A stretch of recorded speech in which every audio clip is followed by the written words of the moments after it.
The narrative begins by showing a village of devotees of the goddess Anisette being attacked by terrifying soldiers, while inside a cave, an old man named Edgar hands a magical stone to his daughter named Karen.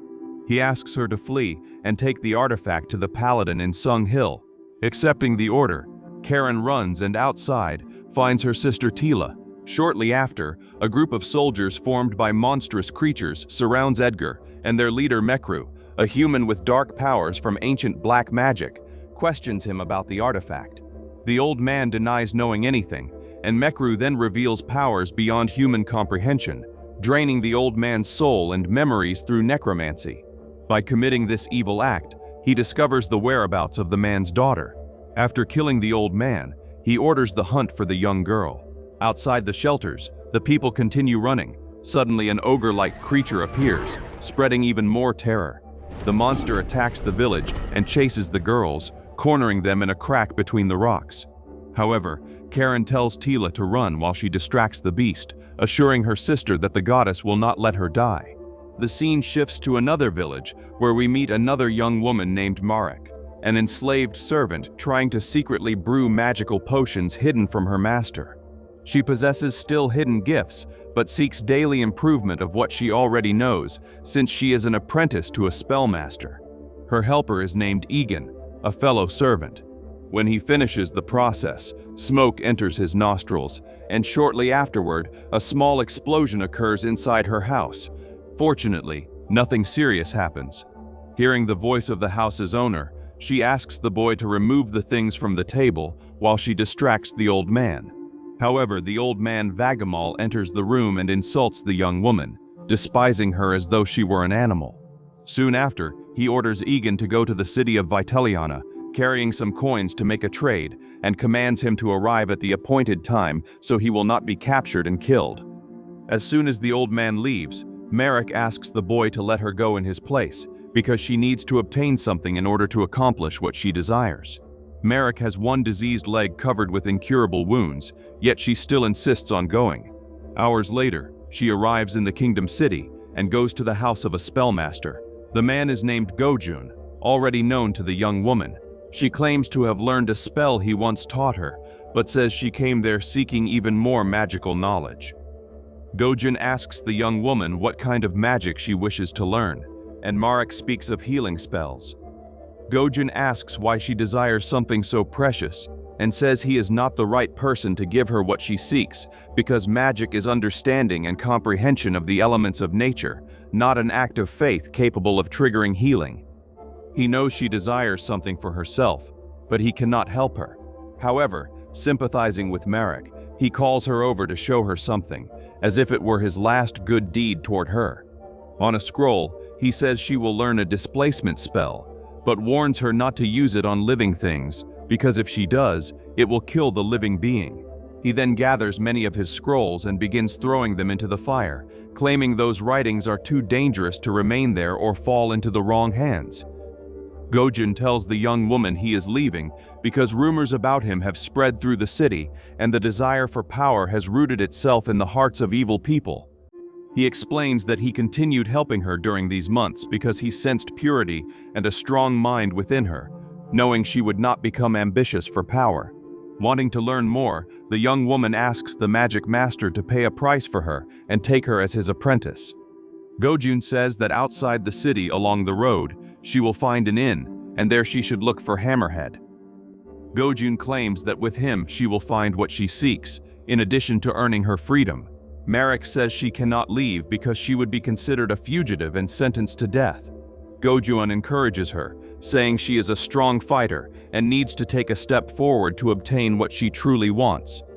With his departure, Marek becomes saddened because she considered him her only friend. Gojun comforts her, claiming that friends never abandon one another and that soon, at another time, they will meet again. The young woman begins returning when she bumps into a rich man who, knowing about the deformity in her leg, insults her with contempt. The influential rich man, aware that she is an enslaved servant, harasses her and dishonors her purity. Marek reacts by scratching him, and furiously, the man orders his companions to drag her away. A disgraced imperial soldier named Thane, who had been drinking nearby, questions the men about their actions. The rich man says the young woman is his servant who had run away. However, the soldier, knowing the kingdom's rules regarding the time slaves and servants should be on the streets, tells the man that the young woman will have to go with him. However, the rich man tosses him a coin and says he is merely taking what belongs to him. The soldier warns him that his authority is greater than the man's words, but at that moment, the rich man turns and orders his thug to kill the soldier. Before the man can draw his sword, Thane throws his own blade, killing him instantly. Two more enemies approach to confront him, and the fight becomes nearly unfair due to the man being unarmed. However, Thane is an experienced warrior, and using his skills, he disarms one of his enemies and kills his oppressors with the stolen sword. During this tense moment, Marek bites her attacker and flees as fast as she can. Thane turns toward the rich man, who fearfully backs away, saying the bastard will pay for insulting him. Hours later, Marek walks along the road when she encounters soldiers at the kingdom's exit. A wagon driver passes by at that moment, giving her the chance to climb into the covered wagon and hide among the hay. There she meets Dagon, who asks her to remain silent. Shortly ahead, the soldiers stop the wagon driver and ask to inspect the transport. One of them merely thrusts his sword through the cloth, narrowly missing the two occupants. Soon afterward, Dagon approaches Marek improperly and says he is leaving. As soon as he exits, the young woman realizes he robbed her. When she lifts the curtain, she sees the soldiers chasing after him, and unfortunately, she is soon captured as well. The young woman is taken back to her village and delivered to her master. Vagamal confronts and beats her after she claims she was robbed. Maintaining his contempt for her, he throws her to the ground, whips her, and says he will sell her for scraps. Inside the house, Egan hears the screams of his companion but can do nothing. Outside, the neighbors watch the whipping, but soon become shocked when Marek suddenly shows an unexpected reaction. She possesses magical powers, dark ones, just like Mekru's. She steals the old man's vitality and kills him right there. When she enters the house to collect her belongings, Egan questions her about powers never before seen. Meanwhile, the village people gather to capture what they believe is a witch. Frightened, Marek asks her companion to help her escape, but he merely hands her support for her defective leg. She says goodbye to the boy and quickly departs. Morning approaches, and we see Marek walking through the forest until she comes upon a clearing with a prisoner in a cage. Passing by him, she does not realize it is the same soldier who helped her. After a long journey, she arrives at the place Gojun directed her to. Inside the establishment, she sees many bounty hunters drinking there. Suddenly, a fight breaks out between one of them and a woman. The man tries to kill his opponent, but the owner of the place soon kills him as a warning to the others that he does not tolerate disorder there. His name is Hammerhead, a dwarf better known as Arin. A hunter places the head of a wanted creature on the counter and earns a free round of drinks. Marek tries to get the dwarf's attention, and when she succeeds, she asks for a chance to work as a hunter, claiming she possesses magical talents. However, he does not want weak women there and dismisses Marek's abilities without knowing her true potential. At that moment, Tila enters the establishment carrying her staff and asks to speak with Orin, an old ally of her people. She tells him about the attack on her village by orc creatures and monsters, and asks for his help in offering fighters for her cause. However, Orin appears changed and unwilling to provide assistance. Tila speaks about her sister, believing she is alive and captured by the evil of the shadows. In a mocking tone, Orin asks the people present if they are willing to risk their lives for a few silver coins, though it is clear no one wants to. Tila then leaves the place, giving Marek an opportunity to ask who might join her, claiming she can offer magical abilities in return. Amid mocking laughter, she is driven out of the establishment. Seeing Tila departing, Marek approaches and offers her help. At first, she is dismissed due to her lack of experience, but seeing she will receive no other assistance, Tila accepts the young woman and asks her to meet at a specific location at dawn. Marek leaves and seeks to form a team. Remembering the prisoner in the clearing, she approaches when a guard steps away. She offers Thane his freedom, but in exchange, he must swear to support her mission. Thane doubts that such a fragile young woman could free him, but nevertheless accepts the agreement. Marek then begins a chain-opening spell, but it ends up attracting the guards from afar. Fortunately, using her powers, she breaks the chains and frees the man, and the two begin running. However, knowing only 2 men would not be enough to defeat him, Thane turns toward them and fights. Within moments, he defeats the 2 enemies. Marek then asks about someone with talents for taking things unnoticed. Thane says he knows a man who enjoys getting involved with the commander's wife. Hours later, they approach the woman's house and wait for the lover to leave. Marek soon discovers it is Dagon, and quickly, with Thane's help, they pin him to the ground. However, Dagon says he has more talents than he has already shown and proves skilled in combat, managing to overpower Marek and threaten her with a blade. Marek offers him the proposal and explains how much he will be paid. The man quickly agrees, fearing capture by the guards summoned by the commander. The trio leaves the city and heads toward the mountains to meet the priestess of the goddess Aniset. Dagon respectfully introduces himself, and then Tila explains what she wants from them. She speaks of an orc creature camp where her sister is imprisoned and asks them to help rescue her during the night. Soon afterward, the quartet begins the journey through mountainous regions and green plains. By sunset, they approach where some prisoners faithful to Aniset are being held. However, an obstacle lies ahead. Strong orcs stand guard over the prisoners, who are confined outdoors in cages, nearly submerged in flooded areas. If the group decides to face such large numbers, they will surely die. Marek comes up with an idea and asks the stealthy Dagon to swim through the water and discover where Tila's sister is being held. He considers the danger, but wanting the reward, he agrees. At that moment, the leader Mekru brings the priest before him and questions him about the stone, the powerful artifact of the goddess Aniset. Receiving no answer, Mekru kills the man using necromancy. Seeing the man's power, Marek realizes she had done something similar before, and beside her, Tila says it is black magic, a devastating power born from evil. Underwater, Dagon approaches one of the cages, nearly being seen by one of the orcs. He manages to open one of the prisons, but does not find Tila's sister. Then he acts impulsively and wounds an orc, creating a distraction so the others can escape ahead. However, Tila discovers her sister is not there. Having no other choice, the group begins fighting the orcs. Thane alone battles several of them and is struck by an arrow. Even so, he proves agile and kills the enemies confronting him. Marek also defeats her opponent, surprising them despite her apparent weakness. Tila is surrounded by several creatures, but Marek comes to help her.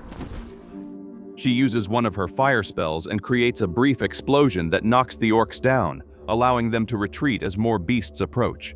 The group heads into the forest, but their enemies continue pursuing them. Dagon fires arrows to provide cover, but soon runs out. Fortunately, they find a cave and enter it. While the creatures pass nearby, Tila and Marek attempt to treat Thane, whose injuries are severe. Marek never learned healing spells, so the task falls to Tila. It is then revealed that the woman possesses magical attributes, and using her magic and faith, she heals the warrior's wounds. Minutes later, they remain hidden inside what appears to be a human refuge. At one point, Dagon questions Tila about their mission, and she recounts the attack. The great ogre invaded their territory, cornered them, and attacked her sister, but she could not see the outcome because she had to flee. Dagon becomes furious because the ogre has always been feared everywhere. He asks for his payment, but Tila informs him she still does not have the silver, though the goddess will provide it once the rescue is complete. Dagon confronts Tila, saying her sister is probably already dead, and decides to leave them there. Marek follows him outside, but finds only a horde of orcs nearby. Fortunately, Dagon hides her before she can be seen. He tells her not to follow him and leaves. Later, inside the cave, Tila witnesses Marek practicing her new magic of making an object disappear, though she still needs to perfect where the object will reappear. Tila approaches her, and Marek asks whether the healing power works for anyone she wishes. The priestess says that only those pure of heart and with faith can receive such a miracle. Marek, having lived a humble life without committing evil deeds, is given the chance to be healed, but when the priestess touches her defective leg, she has a vision in which she sees the young woman with a dark appearance and black eyes. At that moment, Tila says the leg is defective because the gods willed it so, a mark to remind her of the darkness hidden inside her. Marek becomes upset about her situation and questions why her healing was denied. Receiving no comforting answer, she grows frustrated. At dawn, the group persists in searching for the priestess's sister, following the trail left by the ogre. Being an excellent hunter, Thane states that the creature was fleeing from something that frightens it more than itself. As they continue, they find Dagon's blade and assume he must be dead. Marek becomes furious with Tila's goddess and speaks against her faith, an action triggered by the frustration of being denied something she desperately wanted. At that moment, a terrifying roar echoes around them and the trio runs in fear. It is soon revealed to be a monstrous beast that walks like a wolf, but has enormous spikes on its back. The beast quickly surrounds the group, forcing them to change direction. Running desperately, Marek stumbles and ends up directly before the creature. With no choice, she uses incendiary powder and drives the beast away for a moment. The trio continues running while being chased by the savage creature, when suddenly it is grabbed by a colossal hand. Thane directs the two companions toward the forest, but the great ogre approaches them. Their escape fails, and the monster knocks Thane unconscious. Then it captures Tila and Thane and takes them to its lair. The priestess leaves behind her necklace of faith and shouts for the young woman to find her sister in the stone, words that leave Marek confused. Later, she continues searching for her friends, following the tracks left along the path. Not far away, she finds an orc camp, where many of them are spending the night mocking the prisoner Dagon. Thinking quickly, Marek prepares a small potion of red powder and throws it into the fire. Suddenly, a great serpent emerges from the flames, causing panic among the orc creatures. The distraction works, and the sorceress manages to free Dagon. Hidden away, they plan what to do next. Marek states that he is going to help her rescue her friends captured by the ogre. Unwilling and fully aware it is a terrible idea, Dagon accepts.